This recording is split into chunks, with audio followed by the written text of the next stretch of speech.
Victoria Sports Tower in Quezon City for the continuing coverage of our PSL Global Championship Challenge 2024. Another set of games, both in Court 1 and Court 2, beginning with the North America team of the 2008 division going up against the Philippines. North America winning in their first meeting a couple of days ago. As we look at our games this morning, beginning with North America and Philippines, followed by the Philippines and United Kingdom, North America and Canada in the 2006 divisions. We'll round up our day, Philippines, New Zealand in the 2008 division. And last game natin for court number 2 is New Zealand versus Thailand. 5 games here in court number 2 along with court number 1, and very important ball games as well. Jaime Mendera kasama si Kyle Sanchez alongside Maris Victoria bringing the action. Magandang umaga sa'yo, Kyle. Good morning, Jaime. Happy to be here. And revenge game for Philippines or tuloy-tuloy ang pag-alagwan nitong Team USA, we'll find out. And of course, yun nga, seeding is also very important. Although in the 2008 division, as we take a look at the tournament format, walk us through this, Kyle. Yes, no. Here in the PSL Global Challenge, we have 4 teams here in the 2008 division, where they will have a double round robin format to determine their placings. Tapos, of course, once they reach the semifinals, 1 versus 4, 2 versus 3, and then the winners will, of course, advance to the finals, where we will have 1 championship game to determine the winner of our global challenge. It's a do-or-die format natin sa inyo ng ating Pilipinas Super League. Let's learn more about these teams through Maris Victoria with her report. Go ahead, Maris. We are ready to witness the Philippines battle against the North Americas for the second time. A tough loss indeed, but the Philippines are ready and prepared for what's coming for them. You know, Coach John Ocampo proudly tells me that the team will either win or learn, not lose, and that's the beauty of his team. They studied their first game against USA. Now they need to double their effort in terms of defense and rebound. Now for USA, head coach wants their team to be known as the United Team. Coach proudly told me that his boys play unselfishly. They are very smart players and their team chemistry is top-notch.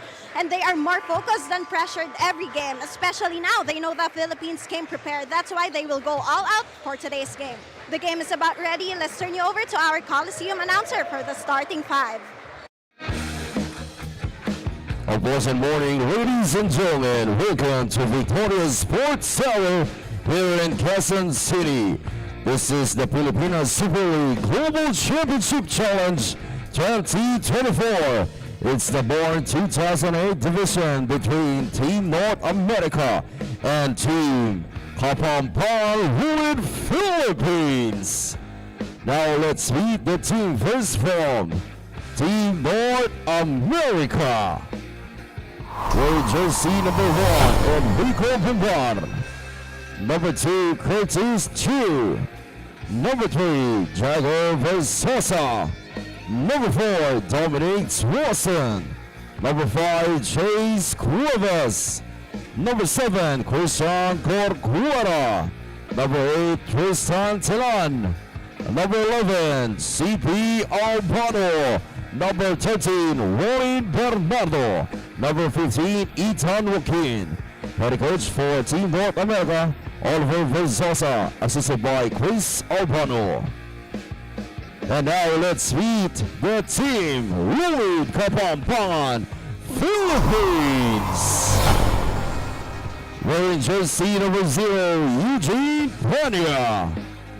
Number 1, Rashard Cruz. Number 3, Felix Hugo. Number 7, Jay Castro. Number 8, Joshua Pineda. Number 9, Denver Season.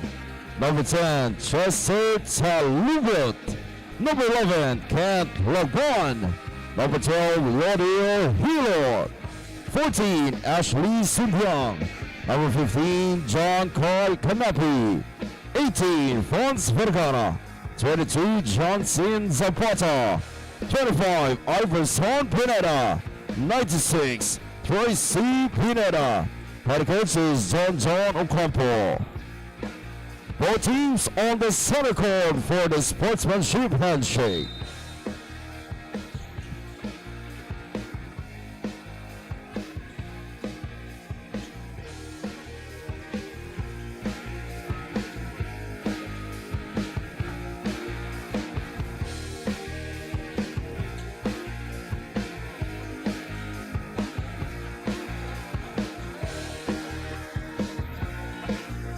Now let's read the starting lineups from your super teams, beginning with Team North America.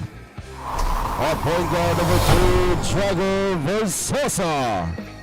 Shooting guard number 11, CP Albano. Small forward number 2, Curtis Chu. Power forward number 1, Enrico Bungar. And at center number 15, Ethan Joaquin. Head coach is Oliver Versosa, assisted by Chris Albano. And now let's read the starting lineups for Louis Kapampangan, Philippines. Our point guard number 12, Rodel Hilot. Shooting guard number 11, Kent Lagman. Small forward number 10, Chester Robert. Power forward number 0, Eugene Pania. And man in the middle, number 9, Denver Susan. Head coach is John Ocampo. Our chief, Boyong Magalak. Umpire 1, Jerry Gabriel. Look at our starting lineups for our Born 2008 matchup between North America and the Philippines. North America will begin this ball game with Versosa, Albano, Joaquin Chu, and Bungar. For the Philippines, we have Hilot, Lagman, Sison, Tulabot, and Peña. Rounding out their 5, the undefeated North America team. And one of those wins against the Philippines, who are 2-1 heading into this ball game. And very important nga itong panalo na to for both these teams, Kyle, since positioning would also be key in this short double round robin setup that we have here in the Filipino Super League 2008 division. Yes, we only have 4 teams here in the 2008 division, so no one's going to be eliminated. But as you mentioned, those seedings will serve them well moving forward. And of course, you don't want to lose a game even though you know that you won't get eliminated.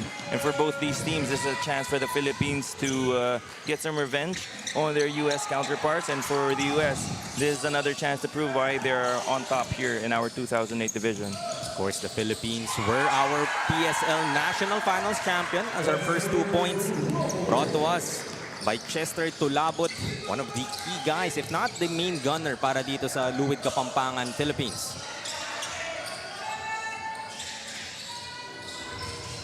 Three-pointer, that's short for Albano rather. Pass intended for Peña, but great transition defense there from North America.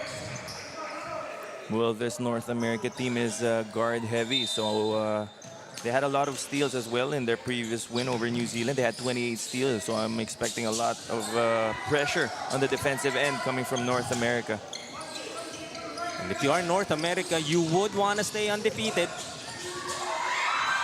You wouldn't really want to, gonna give any of these teams in the 2008 division confidence that they can get through you.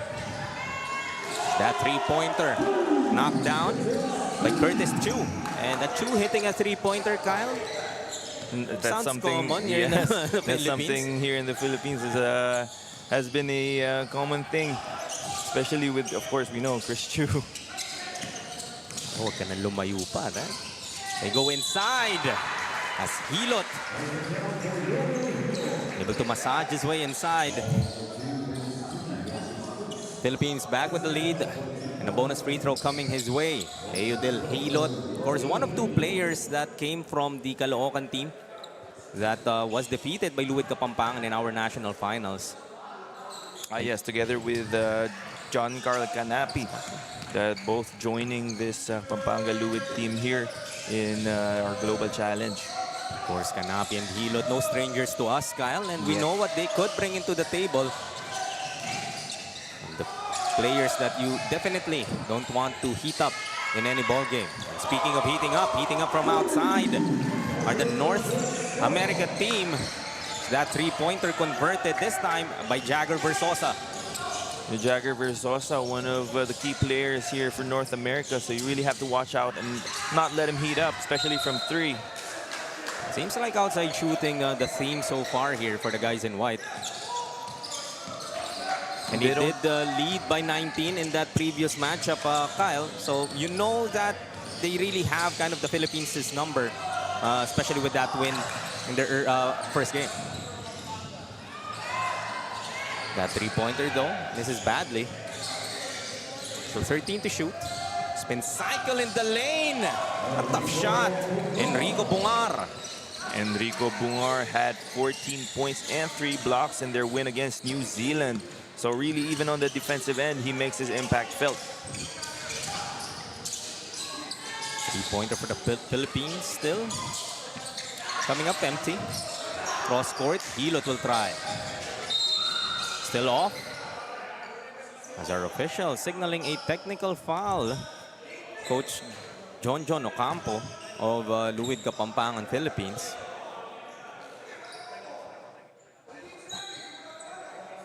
It's over 3 minutes gone by here in our first quarter, and talagang mainit agad si Coach John.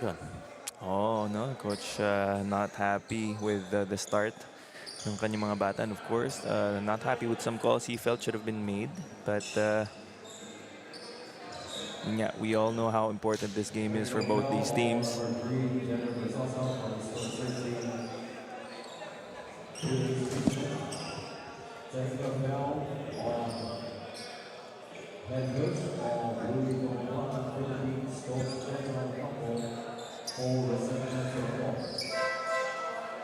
So confirmed, technical foul on Coach John, and if I heard that correctly, it appeared that there was another technical.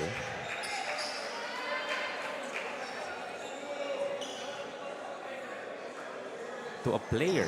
I'm not quite sure.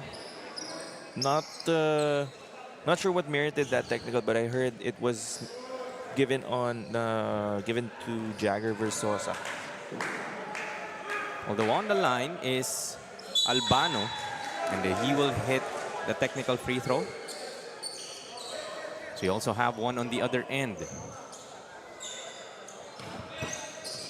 So it does sound like that it is that the call would be 2 technical fouls, one on the head coach of Philippines, as Kent Lagman will miss on that free throw. I think our officials explaining the same to North America right now. Versosa was the one meted with if these are 2 free throws, then I would assume it's an unsportsmanlike foul. That's what we're trying to clarify with the officials.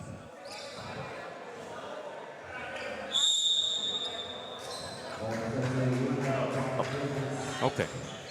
But nevertheless, Versosa still in the game. Thus, it appears it would be just a technical foul. So a couple of technical fouls called here against one for Philippines and one for North America. Score is 9-4. Tazon looking for the steal, able to track it down, puts a shot up. Dominic Tazon, instant impact off that bench. I remember seeing this kid even pre-pandemic when he was being marketed by the local Titan basketball group, and now he's all grown up, showing his wares for the North America team. Back-to-back steals for North America. Lead starting to balloon now, up by 9. Is North America 13-4. Hilot. His pass stolen once more. Tazon attacks the basket strong. Dominic Tazon in North America making some noise early. 15-4 now. 3 steals in a row for North America. Philippines has to do a better job of taking care of the ball. Like we said earlier, these two teams have met. So you can't anymore make the case that they're not familiar with each other's game. Yes, as we see here in our replay, Dominic Tazon finishing strong with his dominant hand off of that steal. And as you were mentioning, Jaime, they did meet previously with North America winning over the Philippines. So you would expect some adjustments from both of these coaches heading into this ball game. Of course, the Philippines having to have made more adjustments, seeing that they lost that game. But so far, still down by 11 already, early here in the first quarter. We've seen how strong starts have really spelled the difference in majority of the games that we've covered here in the Filipina Super League. As Hilot will be called for steps. Another turnover really hurting the Philippines' cause. And that turnover there wasn't really forced by the defense. He simply tripped on his own foot and misstepped, and ball goes back to North America. I would also assume, Kyle, by this time, players a lot more familiar, not just with their fellow players, but with the court as well. Yes, and that's another factor that some people forget to take into consideration when you play in a different court. Of course, you would like to think that all courts are the same, but in reality, they're not. There are courts that have even the slightest difference with the way the ball bounces or the way the rim feels. Some rims are harder than others. Some rims give off that soft touch. Kumbaga may awa yung mga ibang mga ring eh. But yeah, that's another factor for these boys. Yung familiarity nila with the court here. Great pass inside and converted by Jansen Zapata. Even the lighting, I would say, could play a part, right? Yung vision or the visibility of the line, even the basket, of course.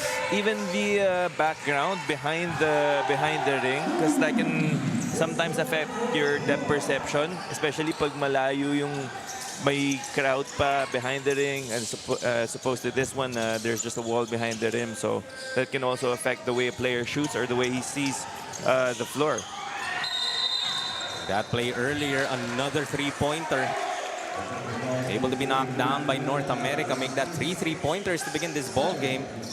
Christian Corcuera able to hit on that corner. Seems to be favoring that spot on the floor, talking about the guys in white. Yes, as we all know, the three-point from the corner is the one of the easiest shots to make. No, it's also the shortest three-pointer, the one in the corner. So it's a good shot to practice if you're a guard, and also it helps spread the floor when you're a good three-point shooter from the corner, because it opens up the middle a lot more. Go ba, Kyle? Is that your spot? You like taking those types of three-pointers? Yes, actually, during the pandemic, I was studying a lot about areas on the floor that are favorable to certain players. And for shorter players like me, who like taking three-pointers, that's one of the spots, yung corner three-pointer. It's harder to close out to as well for some defenders kasi mas malayo yung tatakbuhin nila eh. Speaking of takbo, Dominic Tazon going coast to coast once again. It's now 18-6, North America. 20-6, a 14-point lead. Take another look. Dominic Tazon, deja vu, this time finishing with his right. His ability to finish with either hand, really a threat for this young kid, Dominic Tazon, and his team. Up by 14, 20-6.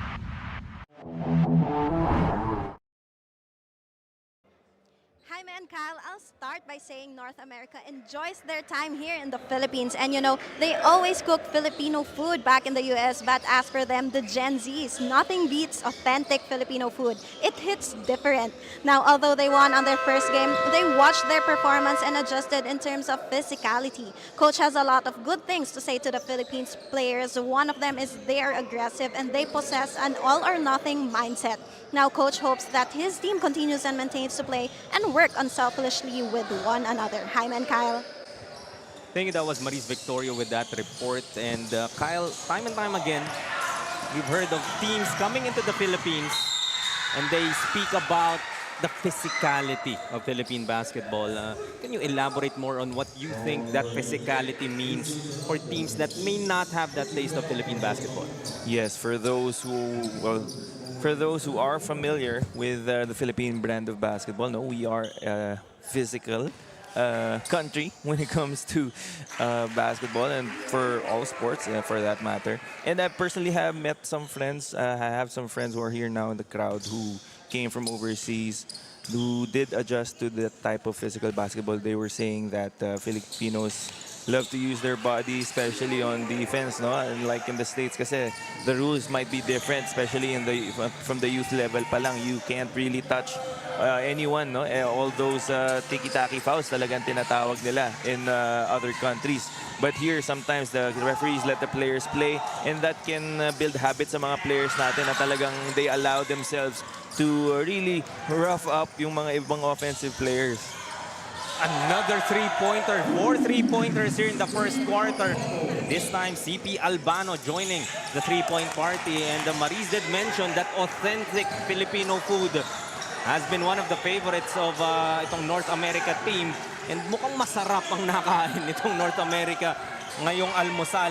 Oh, can't get it any more authentic seeing that they're here in their motherland right now, no? I'm curious then what Filipino foods kaya ang mga favorite nitong mga batang to.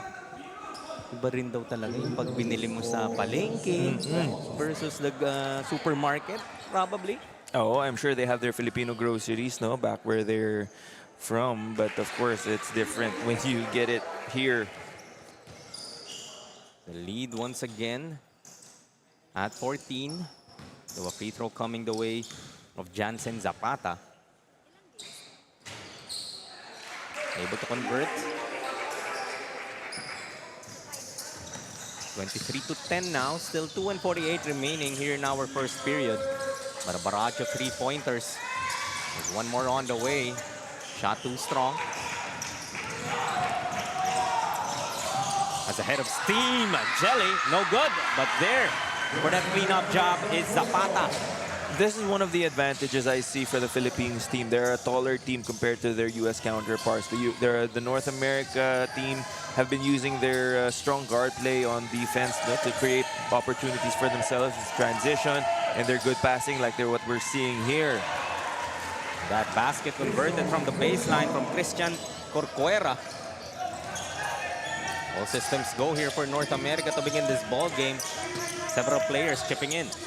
I would like to see the Philippines utilize their big men a little bit more, seeing that North America has maybe 1 or 2 legitimate big men in their lineup. Nice drop pass from Canapi, finding Zapata once more. And yun nga, kakasabi mo lang, Kyle, that they can kind of do more a conscious effort of finding those big men such as Zapata and Eugene Peña, of course. Yes, because if I'm being honest, I'm seeing some matchups in the guard position in favor of North America. But when it comes to the front line, I'm seeing taller players here on the Philippine side. So that's something they can probably utilize moving forward if they hope to steal one here and get the revenge on their North American brothers. We were talking about it pre-game that wins during this stage could carry over in the semifinals because it's not impossible that you get to meet this team again down the road. Yes, seeing that we only have 4 teams here in the 2008 division, so most likely some of these teams will see each other in the semifinals. But these games are important regardless if they're only for seeding, because you want to have that mental edge over your opponent, no? Even though bilog nga ang bola, as they say. But still, if you go 2-0 against a certain opponent, heading into the semifinals, you're going to be more confident. Psychological edge, as they call it, right? Although a game is a game, bilog ang bola, sabi mo nga, Kyle. That's a typical Philippine mindset as well. But for some players, that could play a factor. Canapi. His pass stolen once again. Several steers here in the first quarter, and getting that to trickle in is Enrico Bungar. Itong Philippines, they just need to be more careful with their passes. No, their passes have been easy to telegraph in the previous possessions. And that's why the guards of the North America have had an easy time getting steals and getting out in transition. Iverson Pineda will be fouled. He is headed back to the line. 53 seconds remaining here in our first quarter. Just looking at the turnover story dito, Kyle, and we spoke about how many steals already this North America team has had leading into points. Steal story, 6 for North America, and turnovers para sa Pampanga already at 10.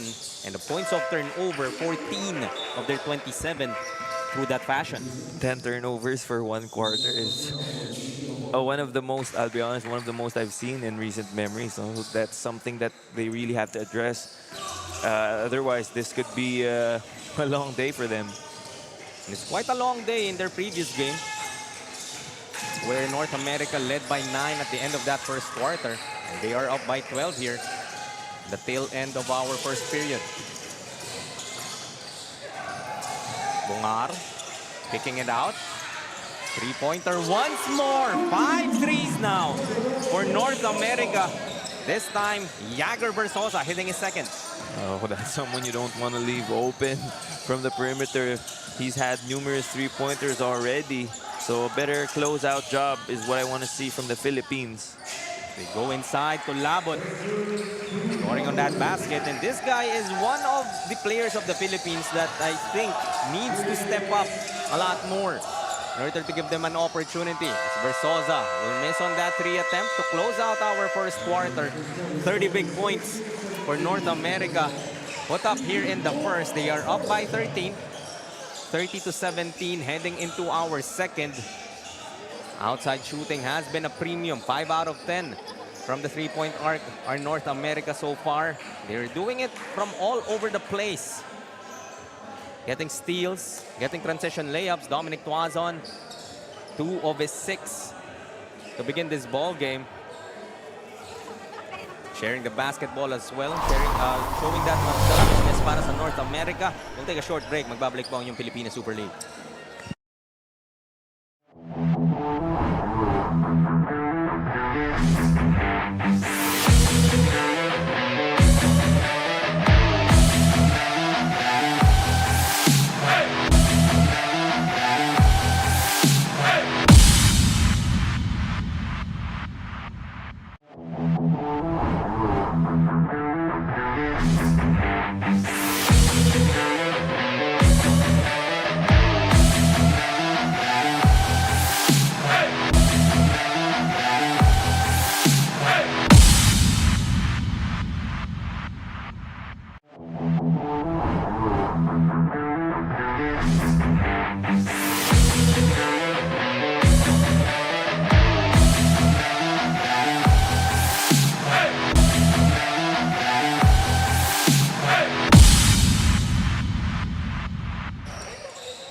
Action resumes here in the second quarter of our PSL Global Championship Challenge in the Born 2008 division. At the end of that first, it's 30-17 in favor of North America against the Philippines. North America looking to stay undefeated and get their second win against this Philippine squad. It's a turnover to begin this quarter para sa North America. Haven't had a lot of those. Only 3 turnovers here in that first. And turnovers has been one of the challenges dito ng Philippines that has a lot, given them this 13-point deficit.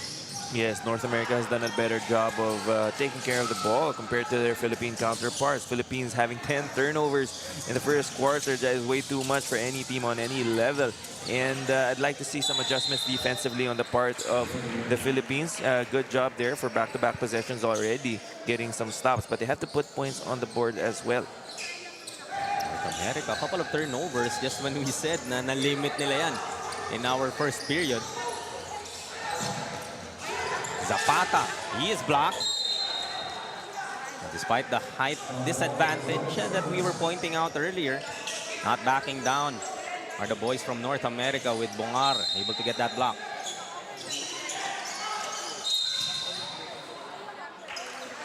Foul away from the basketball. Fire that inbound. This is one of the things that the Philippines can do, turn up the physicality against North America, because North America has had their number so far here in this ball game, so they will have to make some adjustments and find the right combination of what they could do to finally get a win over North America. No? And the good idea here, repeatedly bringing the ball into the paint. This was what you were calling for, Kyle, but they can't take advantage of their height. Found that ball inside. Good things happen. Yeah, especially to see number 22, no, Jansen Zapata. He's a big boy, and he's going to be a tough matchup problem for North America. Zapata so far, 9 to his name. Leading scorer para dito sa Luwid Kapampangan. Sulabot's pass, intercepted once again. That foul given up by Zapata. And the 11th turnover already for the Philippines, no? And we repeatedly say this, even though we're only in the first half, they have to limit their turnovers as much as possible, because once North America gets out and running, it's difficult to stop.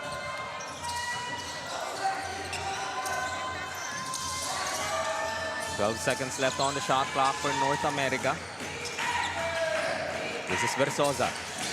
He will pull up for 3. That's short. Ball goes out of bounds. Back to Luwid Kapampangan. The 3-pointers has been quite the weapon para sa North America. 5 out of 12 to begin this ball game. And pag nauhulog yan, Kyle, if you are the Philippines, what type of adjustment would you like to see in order to avoid further na magpaulan itong North America? That's expected, no, from a guard-heavy lineup like the North American team has. A lot of their guards have the ball in their hands a lot of times, so expecting them to create for themselves and for their teammates, and they've had numerous open looks from 3. Now for the Philippines, the adjustment defensively that I would like to see them make is they would just have to close out harder on the shooters. Itong North America, force them to drive and maybe settle for 2-pointers, and just make it difficult for them overall and not let the shooters have wide open looks. We see Canapi able to elude the defense. So better second quarter start here for the Philippines. They're now trailing by just 9, 30-21. We take another look at that play earlier. Pass ahead to John Carl Canapi. Lead is down to 9.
It's 30-21, a 4-0 blast from the Philippines to begin this second quarter.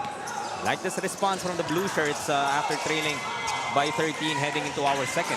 Showing a little more life, especially on the defensive end, no, or the Philippines, and that's where their points have come from, off of transition baskets, getting defensive stops, and forcing the U.S. into tougher looks. But not if Dominic Tazon has anything to say about that.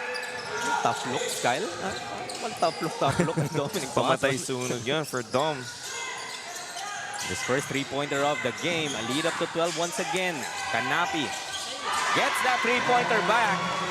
Of course, John Carl Canapi, specialty of the house. Yes, and again, I would credit Jansen Zapata for that basket. No, Philippines, more concerted effort of bringing that ball inside, and then the defense was forced to double team because they saw that Zapata had a mismatch, which opened Canapi for that open look. So looking for the Philippines to do more of that. Great challenge there from Zapata. Doing it on both ends of the floor. Canapi against Tazon. Like this matchup. Go to Zapata. Go well away from that paint. Gets to the paint. They will inbound from the baseline. Shot clock is down to 8. So I get you want to get the ball to Zapata, Kyle, but hindi naman yung halos nasa 3-point line na, and he had to kind of maneuver his way inside. Oh, he had to take 3 dribbles to get inside the paint, no? So I would like to see him seal his defender early, do the work early para pagdating niya sa paint, all the teammate has to do is give him the ball and nandun na siya sa ilalim. Seeing he has the heft advantage on Chase Cuevas as well, that's something that Zapata can be mindful of. So push will be whistled here against CP Albano. That's his third now, if I heard that correctly, indeed. So that's a big development for North America. That one of your key guys, CP Albano, has 3 fouls, and we're just in the second quarter. Yes, CP Albano having 3 fouls already and stepped on that baseline, giving the ball back to the Philippines. CP Albano, the nephew of Banj Albano, who is one of the top honchos in different regional league, the East Asia Super League. So shout out Banjo Albano, who is also ahead in Titan here in the Philippines in previous years. Canapi, shot a bit forced, but no problem, says John Carl. Back-to-back baskets for John Carl Canapi. Slowly but surely trimming this lead down. 7 points for still in favor of North America. Canapi did have 14 in that game that they had against North America early in this double round robin. And CP Albano, you just spoke about earlier, Cal, he was that leading scorer para sa North America. 16 points to go with 6 assists. That victory against the Philippines. Luckily for North America, they have a lot of talented guards to step up in CP's place while he's riddled with foul trouble on the bench. Mag-depth, especially in this type of tournament, couple of games a day, nilalaro ng parehong koponan. Of course, while we say that these are kids, hindi mo rin naman pwedeng sabihin hindi napapagod itong mga batang to.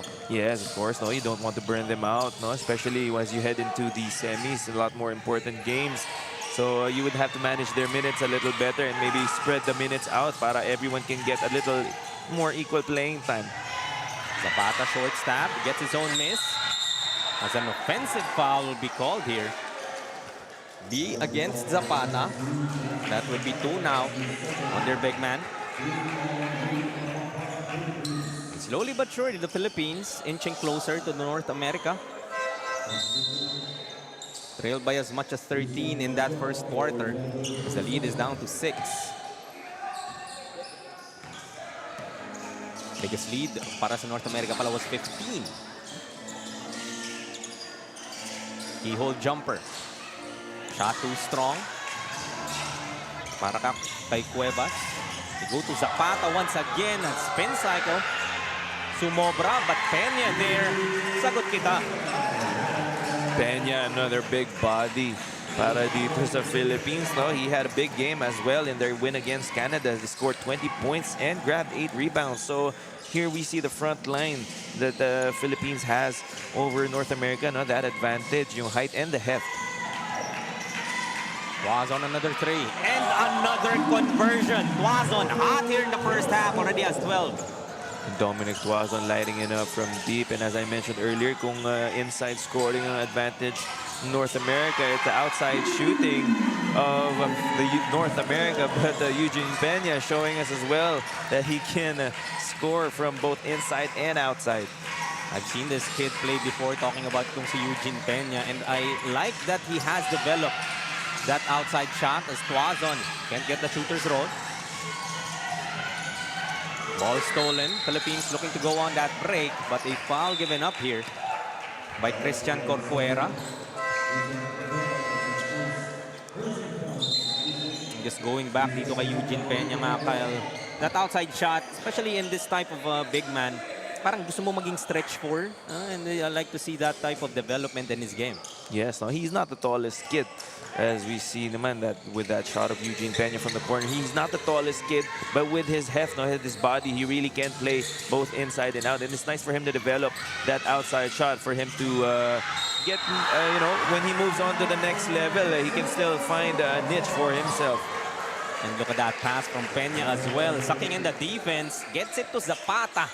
Big-to-big action for the Philippines, working wonders. You like to see that interior passing coming from Eugene Peña, and of course, Jansen Zapata not letting his teammate down, finishing that basket and one. I like how you pointed out, Kyle, in that first quarter when Philippines were trailing, that they could take more of an advantage going to their bigs. And in this second, when Zapata and Peña have been clicking, take a look at the score, just 2 points away from North America. Yes, because it's a tough task for Chase Cuevas to man the paint against two big bodies, no? But North America repeatedly having an answer, and Dominic Tazon hitting another three-pointer. So, medyo breathing room para sa North America. Ano naman yung sagot ni Dominic Tazon? No? Cold-blooded, already has 15 and make that 8 3-pointers here in the first half for North America. As Hilot hits on that teardrop, cuts the lead once again, this time at 3. Back in the lane. Floater won't work, but a foul will be whistled, and headed to the line is Tristan Telan. I would like to know, no? And hopefully we can get a report later on Christian Telan, if he's related to PBA legend Mark Telan. As the Philippines will call for this timeout, trailing by 3, 39-36, still 2:33 left in our first half.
For Coach John Ocampo, number one reason why they are here playing for the Philippines is their character. The kids think maturely for their age, they learn and adapt fast, they study their opponent, learn, and then develop step by step. The team easily adjusted with Canapi and Hilot as their teammates. As per Coach, they clicked immediately, and that's the John Basic Basketball Program effect. Jaime and Kyle.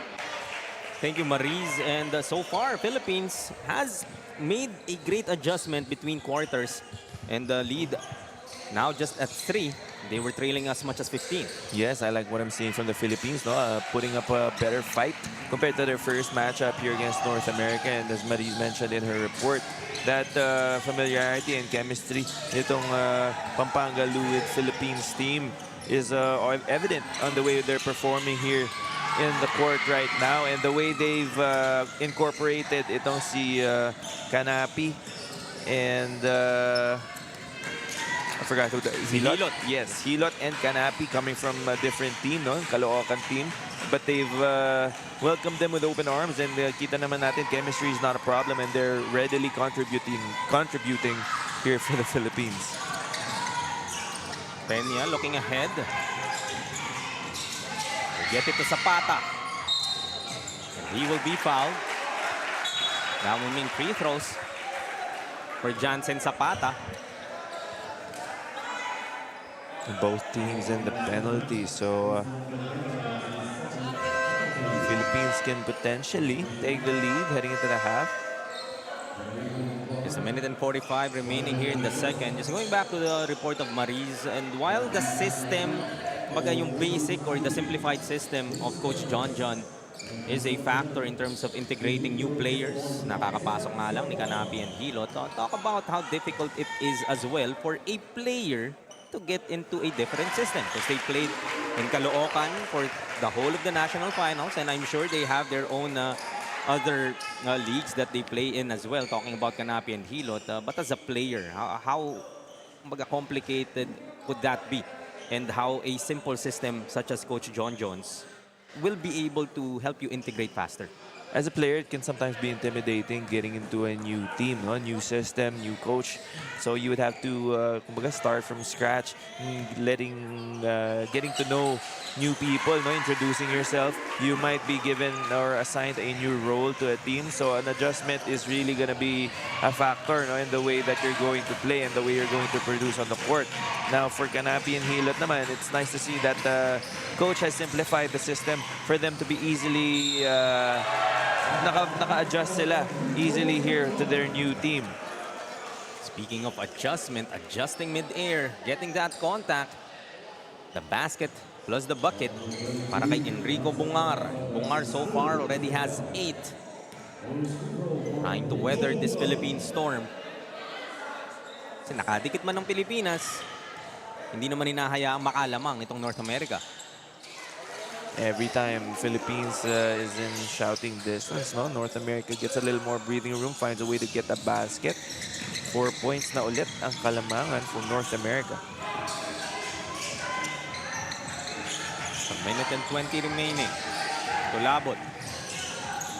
Looking for Peña on the block. Peña. Spinning baseline. Gets it to Zapata. Block by Bungar. Make that 3-box now para kay Enrico. Bungar showing that athleticism. Great timing as well. Going up for that block. Go to the corner. Strong to the baseline. Kicking it out to Tazon. Another 3. That time too strong. Versosa gets that long rebound. Another 3 and another conversion. Christian Corcuera. 9 3-pointers here in the half. That offensive rebound hurt the Philippines. No, they are the taller team on the floor right now, but failing to box out and getting that long rebound works in favor for North America. Still, outside shooting being their main weapon. Tulabot will lose that basketball. Little turnover para sa Pampanga. They've done a better job. Just turnover number 13 after committing 10 in that first quarter. Yes, no, and that's allowed them to get better looks at the basket. No, trimming this lead down to a more manageable 7 points. About a 3-second shot clock, game clock difference. Shot clock down to 7. Tazon. Pass deflected. Shot clock down to 3.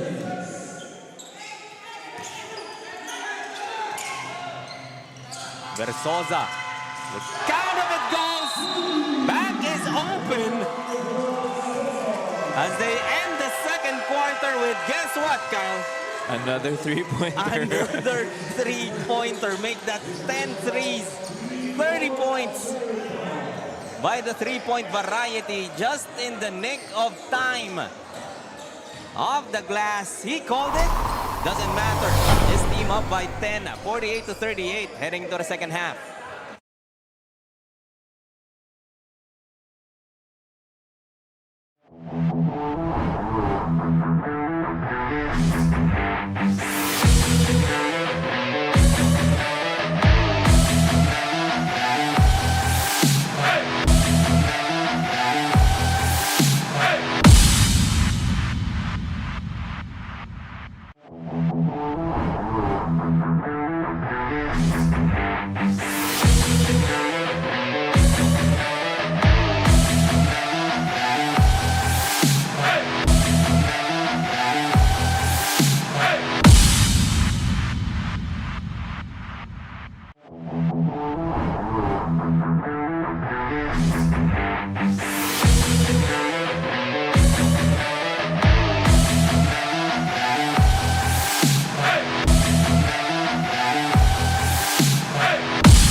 It's 48-38 at the half. North America up by 10 against the Philippines. This matchup in the 2008 division for the continuing coverage of our PSL Global Championship Challenge.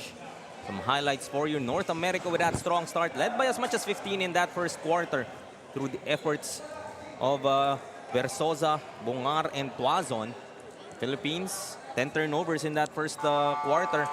Made some adjustments in the second, pounding the ball inside through Zapata and Peña.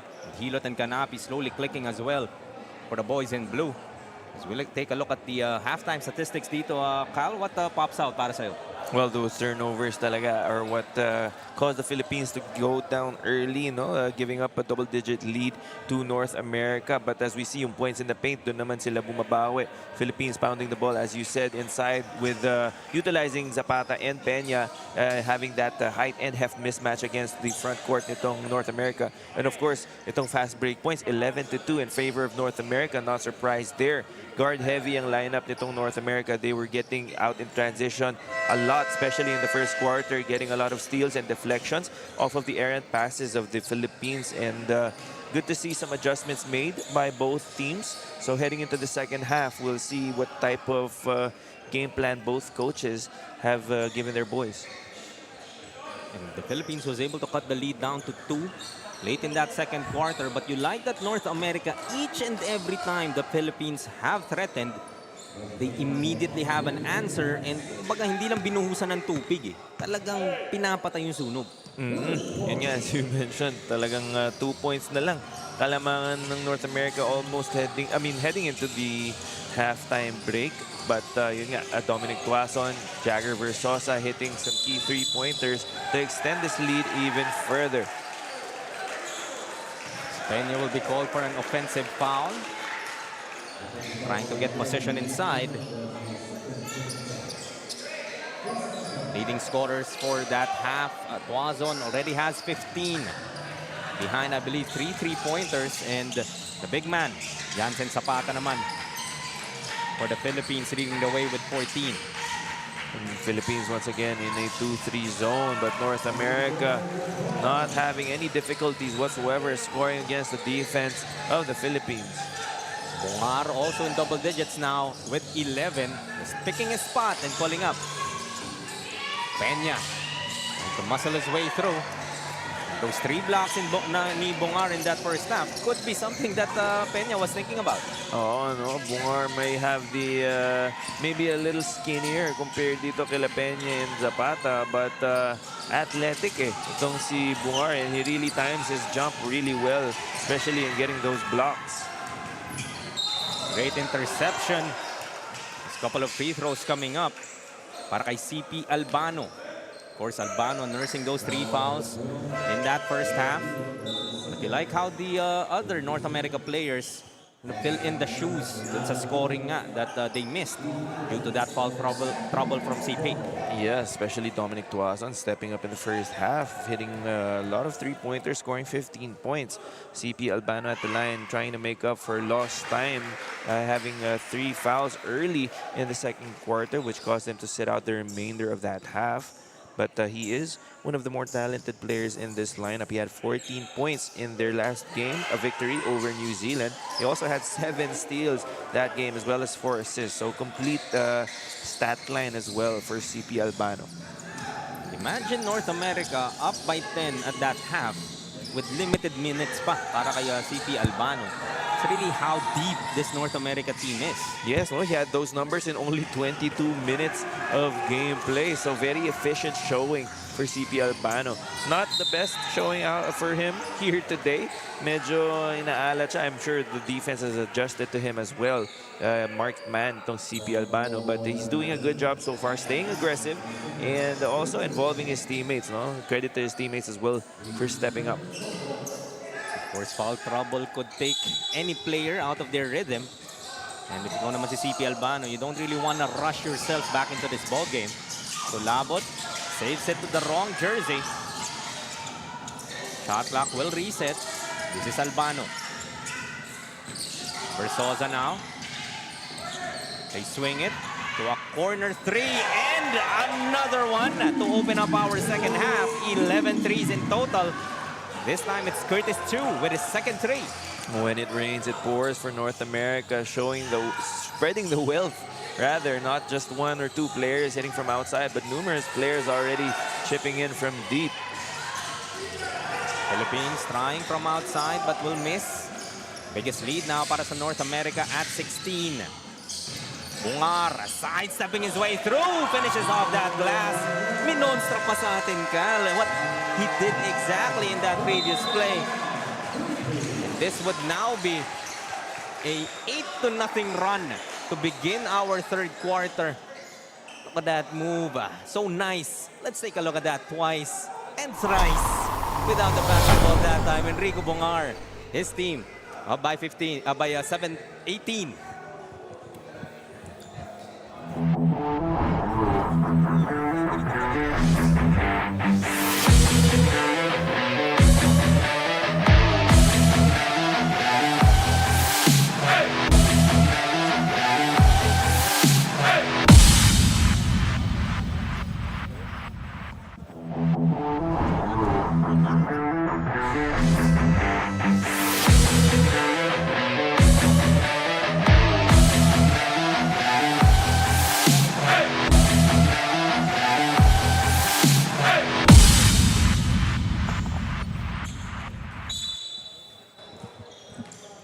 8-0 run here para sa North America to begin the third.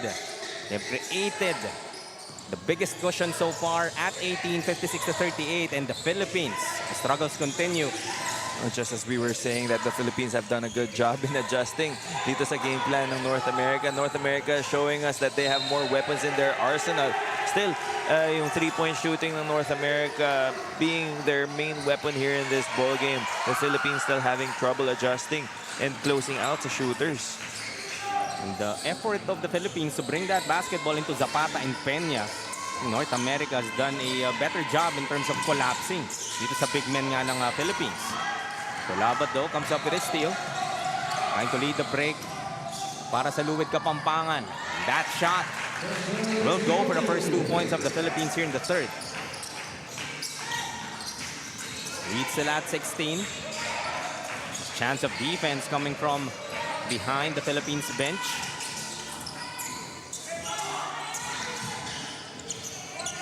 CP Albano. It's a traveling violation. They called here against Ethan Joaquin. Not liking that call. Ikaw ba, Kyle, pag natatawagan ka ng traveling, do you agree? Or do you often parang kind of wonder why it was whistled. Sometimes kasi there are referees who call certain travels that the other referees don't. Sometimes before the game, I would clarify first with the referee if that certain move would be a travel para during the game, at least alam ko na if tatawagan ako or hindi. But yun nga, sometimes that consistency isn't there. Depending on who the officials are, they may view the game differently, no? Or they may be operating under different sets of rules. But yun nga, as a player, sometimes, of course, as much as possible, you don't ever want to admit na nagkaroon ka ng error on the floor. Oh, speaking of errors.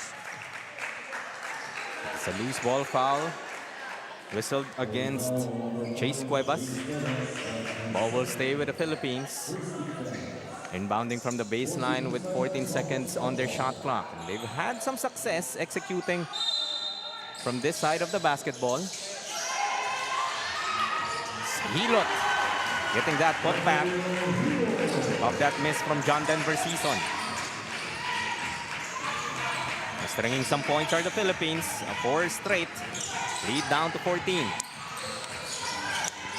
No look, Bongar. But a bit too deep para kay Cuevas. Oh, no. Chase Cuevas rushing that shot a little bit, seeing Eugene Peña coming in for that block. But North America once again getting a steal off of the Philippines. Dominic Tazon, now the highest pointer for the white shirts. So credit half that basket to CP Albano. CP-ish, that type of steal. Able to anticipate that pass. Getting that floater to go. Little Hilot trying to keep the Philippines in it. Speaking of CP Albano, no, I believe he was named after Christopher Paul Albano. You all know what type of floor general Chris Paul is, and CP Albano doing a good job so far of here in the tournament, no? Trying to mimic his idol. Bongar from the corner. That's short. Nice tap there from Albano, keeping it alive. And that three-pointer, Dominic Tazon. Mainit pa rin dito. His fourth three-pointer of the game. Those offensive rebounds have been hurting tong Philippines. No? They are the taller team, but those deflections and just tapping the ball outside tong North America is giving them second and third looks at the basket, and they're not wasting those opportunities. Season short on that layup. North America up by 17. Versosa to Cuevas. Another basket para sa North America. And after that 4-0 run ng Philippines, just like the doctor ordered, North America immediately responding. 19-point lead right now for North America, and I'm very impressed with the way they've been moving the ball. 1 or 2 dribbles, not taking a lot of time, just holding the ball. No, it seems that the instruction and coaching staff nila is working very well for them. That basket extends the lead now to 21. By the way, would just like to give a special thanks to Sir Bong Cuevas, owner of the Nueva Ecija Capitals, for the accommodations at the IM Hotel for the PSL National Finals and PSL Global Championship Challenge 2024. Maraming salamat po, Sir Bong Cuevas.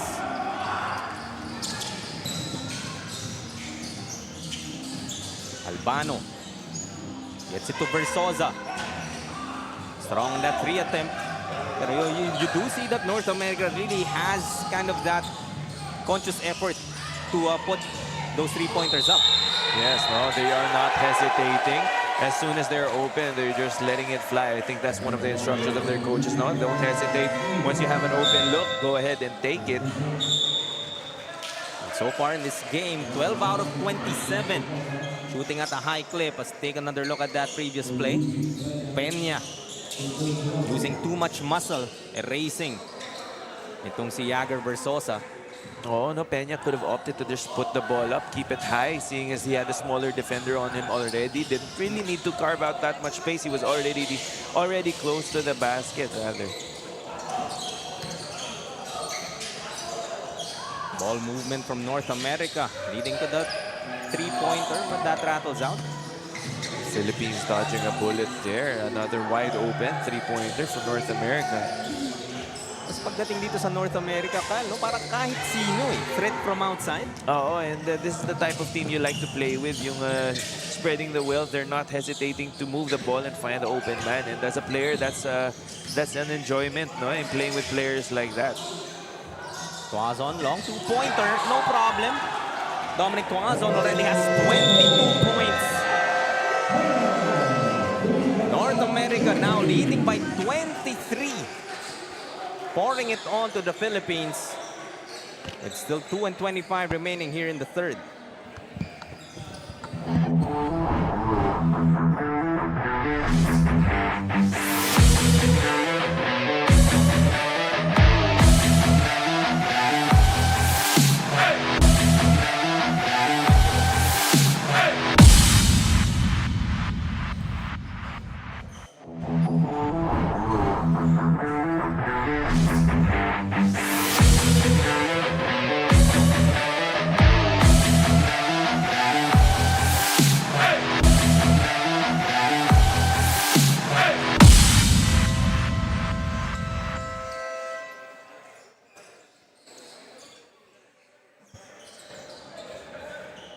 Back here with the PSL Global Championship Challenge as we take a look at the performance of Dominic Tazon so far in this game. 22 points, leading all scorers, 4 out of 7 from the three-point line. Hitting from all over the place. Classic Dominic Tazon. Disappointing his teammates and his coaches whenever he has an open look. He is knocking them down. Dominic Tazon, all-around performance here today, especially in the scoring front. 22 points, as you mentioned. And off the bench at that. So imagine parang problema mo na yung starting five nitong North America and then coming off that bench. The spitfire of a guard in Dominic Tazon. And this is probably the Philippines, something that the Philippines didn't account for, no? Kasi they have CP Albano, Jagger, Versosa. Dito yung mga marked men in terms of scoring production. So maybe they overlooked itong si Dominic Tazon, not disappointing us here today. And let's not overlook Maris Victorio. Let's go to her for a report.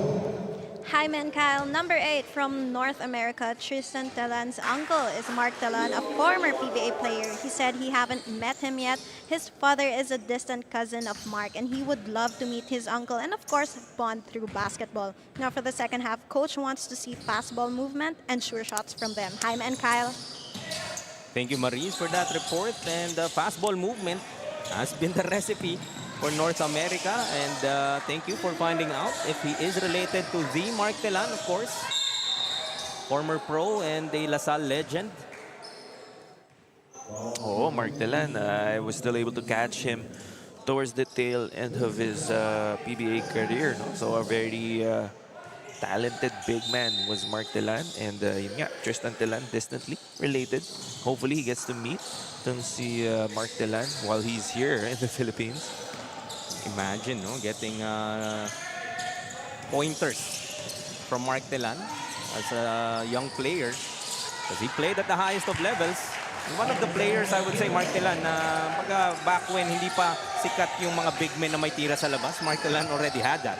Yes, no, I remember sila parehas ni Dennis Espino were two really good big men who I was watching when I was younger.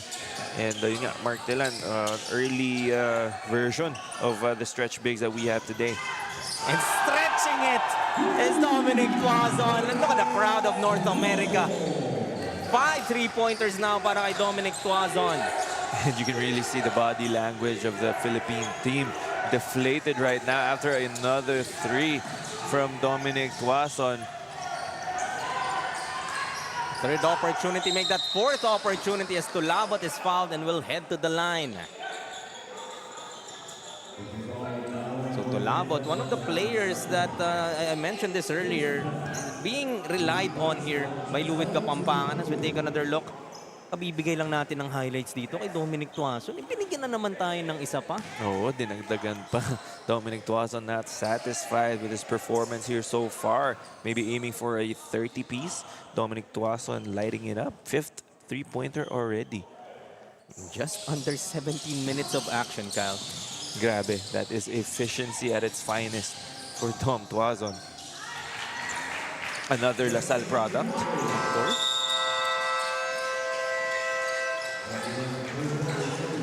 And the third quarter will end.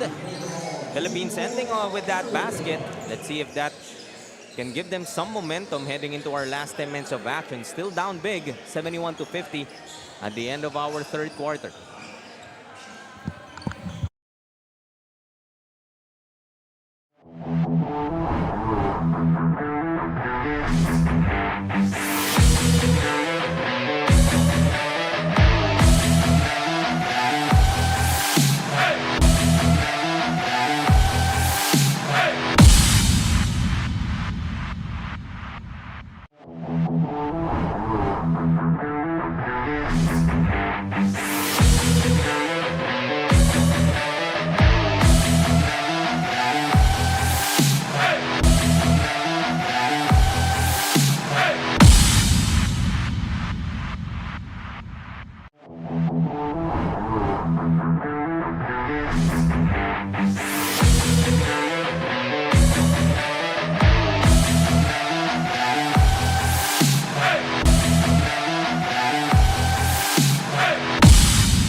Back here in the Victoria Sports Tower for our Global Championship Challenge 2024. Take a look at the teams that are part of our PSL Global Championship. Of course, sa ating Born 2008 division, we're just playing with 4 teams in a double round robin.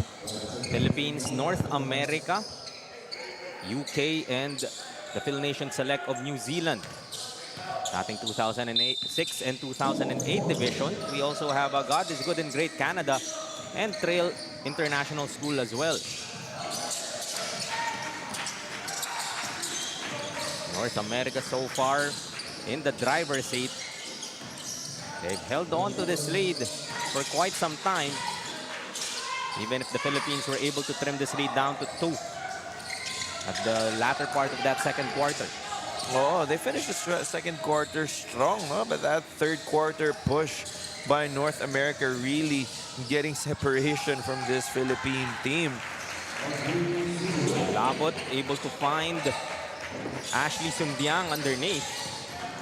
But still not over. Is this ball game on 19 points? Still manageable for the Philippines. They would have to get a lot of defensive stops here to put the fire out. But itong offensive juggernaut, itong North America really having a field day over the Philippine defense. I wonder if you had a play on words there, Kyle, after Jagger Versosa hitting that shot, that juggernaut of an offense into North America. But that really has been the theme. In that third quarter, they outscored the Philippines 23-12. Bungar, another sidestep maneuver. Can't finish though. Kanapi tracks it down. That would be 4.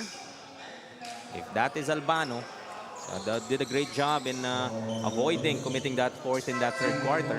Oh no, CB Albano for almost the entire ball game has been riddled with foul trouble. He had a really good game in their previous win over New Zealand, but today, not his day. But thankfully for North America, a lot of other players stepped up in his place. And that's really what you want to see in your team. That you're not relying on just 1 or 2 people. That when the going gets tough, you can expect other players to be able to step up. And that's a big reason why they're undefeated here in the tournament so far. The depth of their bench, even though they don't really have too many big men in their lineup, not being a guard-heavy team is North America, but still having that depth is crucial, especially heading into the semis. Napi able to hit on that 3 earlier. Answered by Bongar on the other end. Bongar already has 15.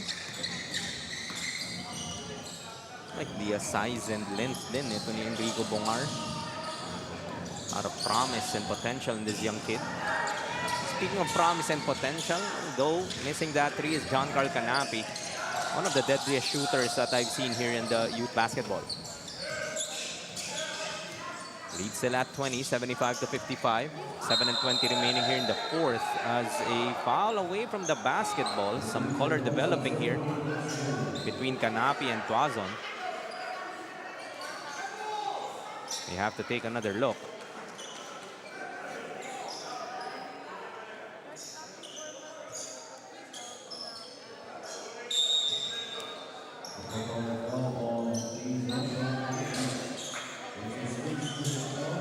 So it would be above your screens. Canapi trying to stick with Tazon. You can't blame Canapi for trying to just follow where Dominic Tazon goes. I guess the Philippines running out of solutions para dito kay Dominic Tazon. All the defensive schemes they've thrown at him so far in this ball game, he's been able to find a way, especially from three-point country, no? Finding himself open numerous times and consistently knocking them down. Mga three-pointers ni Dominic Tazon.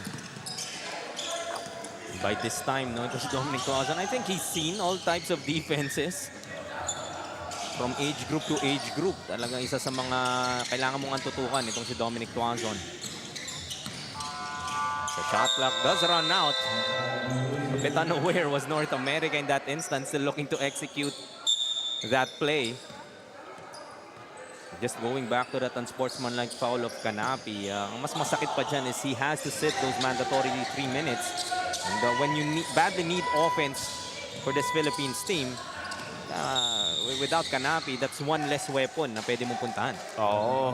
We all know how talented Canapi is, especially on the offensive end, being one of the better players from his former Caloocan team, no? Kaya nga siya na-recruit dito ng Pampanga Luwid because they know what he's capable of. But for Canapi, you just have to keep your cool, especially knowing how important you are to your team and being down by double digits with a chance to maybe come back for this fourth and final quarter, but you take yourself out of the ball game. 7-7, 5-5. As a double dribble violation will be called against Versosa.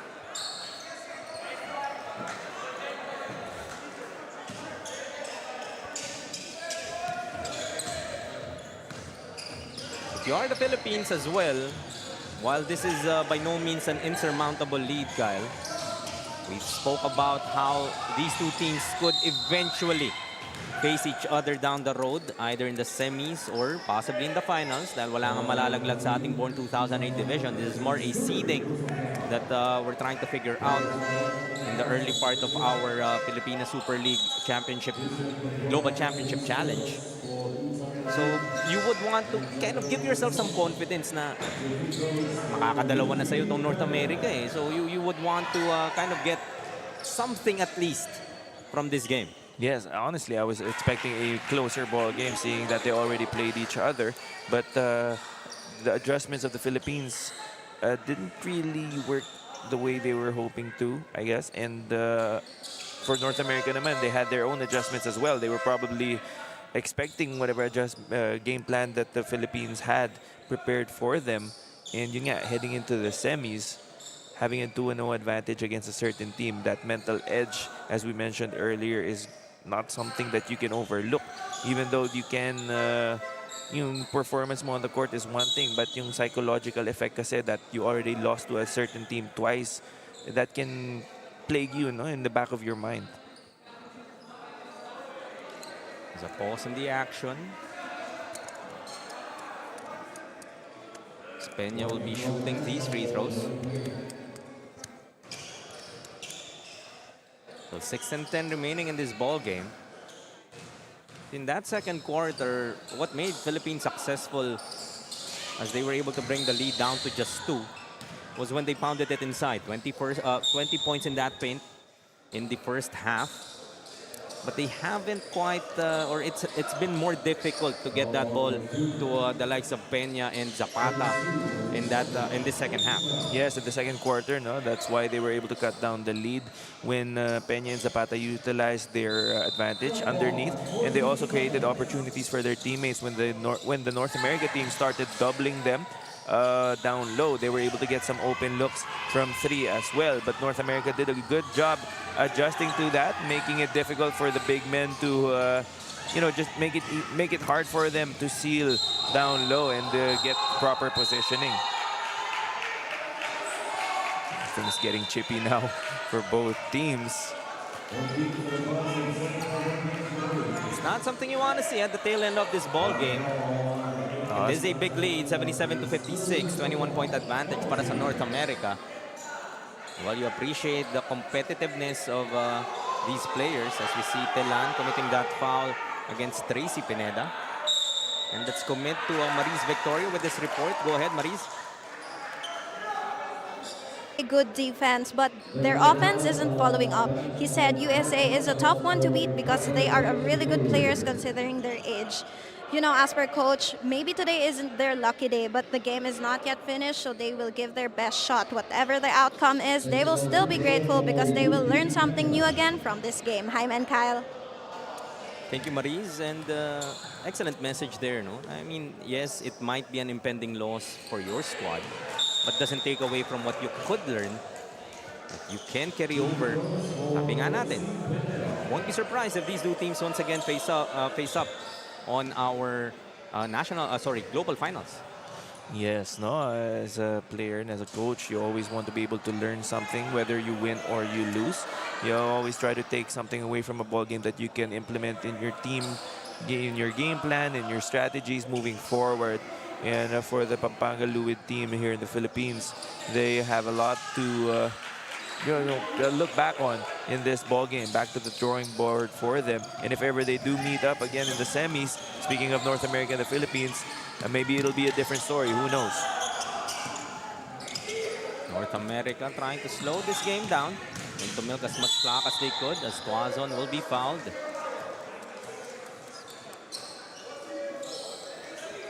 Will be called against Tracy Pineda.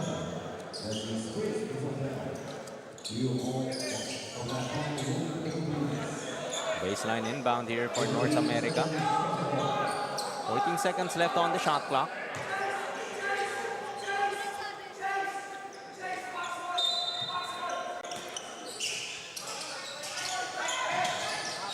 Look inside, kick out, straight away three. Telan off to the left. Nice tap there. Getting another opportunity para sa North America. Tazon dials it from outside. That time short. Rare miss for Dominic Tazon here in this ball game. We all know how well he's played. But getting the ball back for his team with that defensive stop. Good job from the white shirts. Turnovers really plaguing itong Philippine team, Kyle. In that first quarter, they had 10. We kept on praising them for having that ability to limit it in that second quarter, ending the first half with just 13 turnovers. They're now at the 21 turnover mark. And yun nga, talagang dun din naman nag-capitalize itong North America. Yes, itong Philippines really had a slow start due to their turnovers, as you said.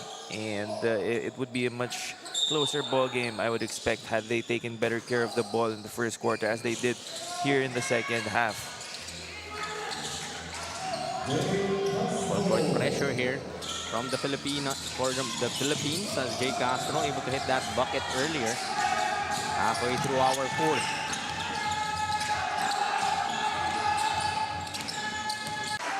You still love to see this fight. Still 4-30 to play with. Trying to make sure things don't get out of hand.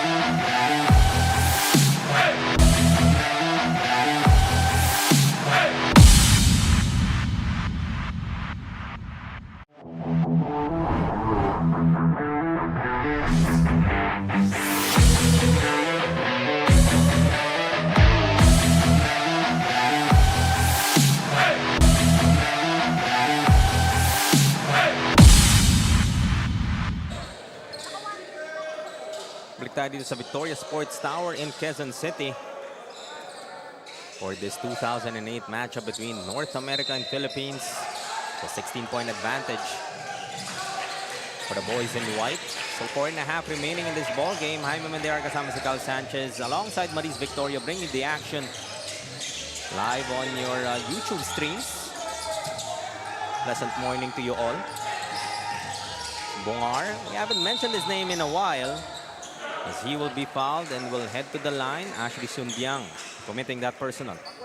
A lot more fouls coming here in the fourth quarter. The Philippines trying to get physical with North America, trying to get in their heads and slowing this game down. You did call for some physicality, Kyle, from this Philippine team. Would you want to see that a bit earlier to kind of try and impose and set that tone? Yes, well, they were playing North America's game for much of, especially in the first half, when they were trying to beat the press repeatedly by dribbling through the pressure nitong North American defense, but they were committing errors time again, which led to a lot of transition baskets for North America. And that's what got them into an early deficit. Lead up to 18 after those conversions from Bongar. Tracy Pineda pulls it back. Looking inside. Nice passing here from the Philippines. A great execution. Another bucket para kay Jay Castro. Castro so far has 8. Go with a couple of boards and 2 assists as well. Bongar. That moment of hesitation. Tinignan niya muna si Dominic Tazon eh. Bibigay ko ba or ipapasa ko na lang sa loob? Oh, rare turnover there for North America. Gives the ball back. 16 points still. Not over if you're the Philippines. Castro, he will be the one called with that traveling violation. Well, that's not going to help the case for the blue shirts. No, you get a turnover on one end, but you give the ball back. Missed opportunities time and time again for Pampanga Luid Philippines. Ikaw nga tong North America. Gusto mo na lang alagaan to kalamangan. Try to slow the game down. Bersoza. Take out. Bongar thinking 3. That one rattles out. Medyo lumamig din yung 3-point shooting dito ng North America, but nevertheless, still up by 16. They're doing it on the defensive side of the basketball under no look from Bongar. Bersoza will miss, but will be headed to the line. Slivian Hugo will be called for that foul.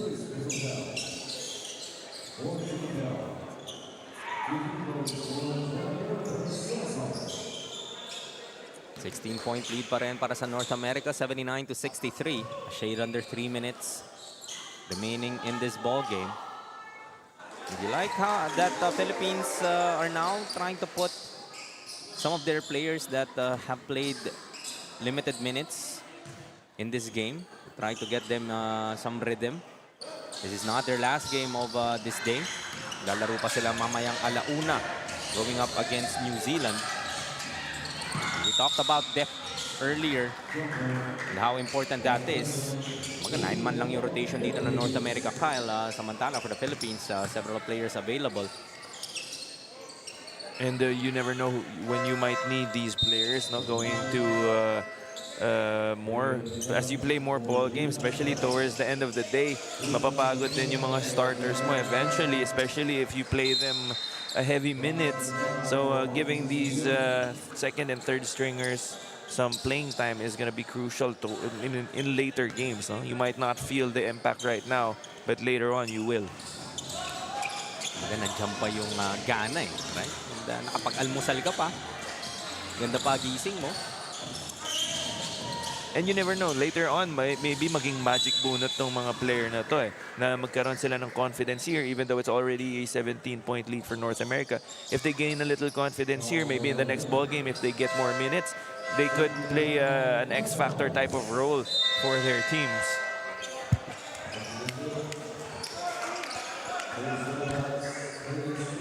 So we've seen how Magic Donuts can spell the difference, that X factor, as 2K likes to call it.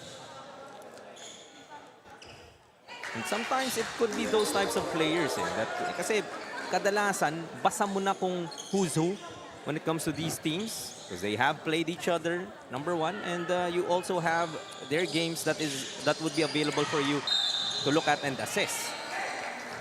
Yes, no? Sometimes those players who aren't on the scouting report can provide your team with a little bit of a boost, sort of, so if you will, and yeah, and that could mean good things for your team moving forward.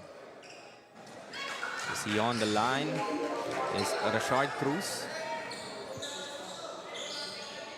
It's one of the players that I was able to cover in the past. This guy's explosive as well, a streaky scorer, I would say. One of those players nga that if he can get into a rhythm, definitely dangerous. And speaking of dangerous, a bit of an awkward fall, but you like to see Chu just bouncing back up.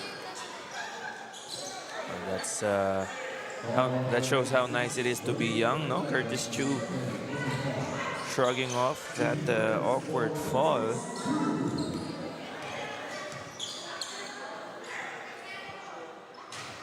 Short though on that first. Chu so far in this game, also 6 points. A lot of players really contributing dito sa North America. And we spoke about how CP Albano didn't have his usual ball game. It's been a total team effort. Now, of course, some players stood out more than others, but for the most part, everyone in the North American team has contributed when called upon, and that speaks of the system that they have. Shot too strong. Rebound battle. Tracy Pineda. Second serving. Ayaw pa din. Last 2 minutes. Echoing the Victoria Sports Tower. Court number 2. As Tristan Telan finally getting his first points of this game. Finishing despite that contact. Gives out a scream. Or a big smile. Yes, no, maybe a little reminiscent of his uncle Mark Telan, going coast to coast for that layup. I like how North America, even though they have this big advantage, Kyle, no? Talagang hindi din sila tumitigil pang maglaro. And that shows respect then to your opponent, that you're giving it full effort even to the final minute. The North American team going all out. And it's good to see that they're giving the Philippines their best here, and the Philippines also giving their best to North America, but yun nga, kinulang lang sila. Nakita naman natin in that second quarter how the Philippines was able to go on that run, down by 15. Nababangan din nila to as low as 2. But kind of overcoming that lead altogether was a different question. As Hugo will be called for that backing violation, ball goes back to North America.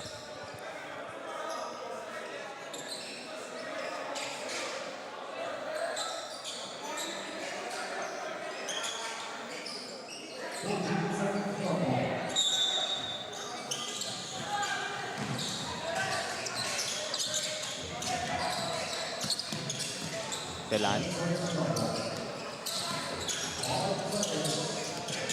Just 3 seconds to shoot. Great fake.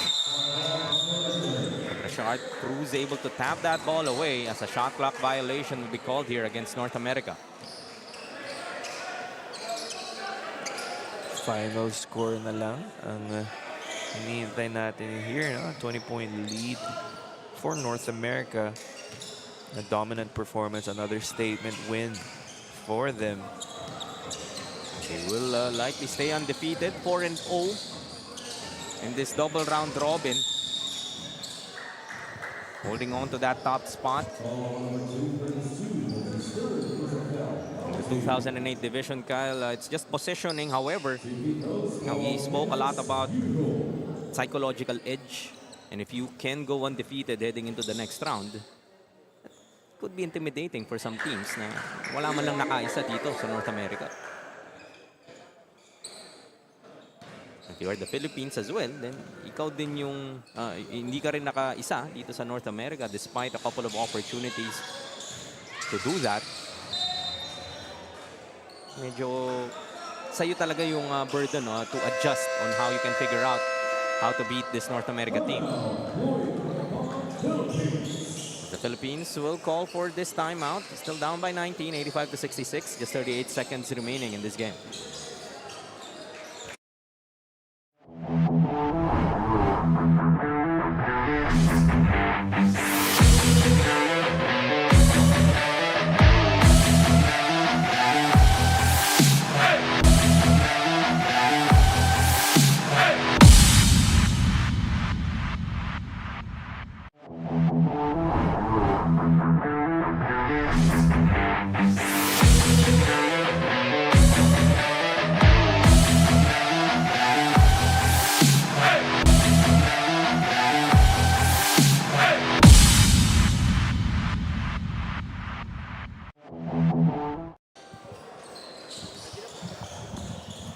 Just 38 seconds remaining in this ball game. The Philippines trailing North America 85 to 66.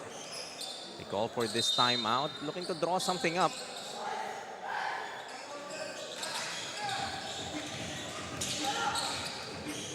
Go to Rashard Cruz for this three. That won't go. But that is what they wanted to execute. So these are habits that you want to also form, carry over to the next game.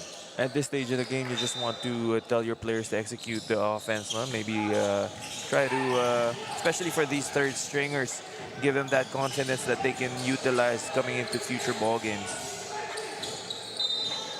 Backing the lane and scooping it up and good. Phoenix Levan Hugo.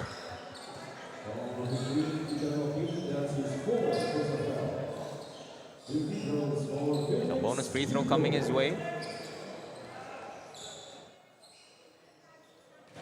This could be one of the players that in their future games, getting some confidence at the tail end of this game, that they can maybe go to, give more minutes. North America is going to be dribbling this clock out. Great show of class. As the buzzer sounds to signal the end of this ball game.